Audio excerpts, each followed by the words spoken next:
పసుపు వెలుగులు పూసే రోజు, వసంతం వచ్చే హృదయాలకు, సరస్వతి తల్లి ఆశీర్వాదం, విద్య జ్ఞానం జీవన సారం. తెల్లని వస్త్రం వీణస్వరం, పుస్తక పూజే సంప్రదాయం, పసుపు అన్నం పూల వాసన,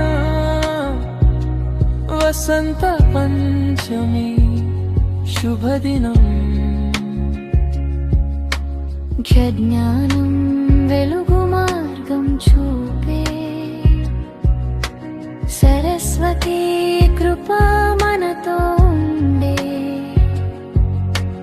విద్యకు పూజ సంస్కృతి గీత, వసంత పంచమే మన పండు.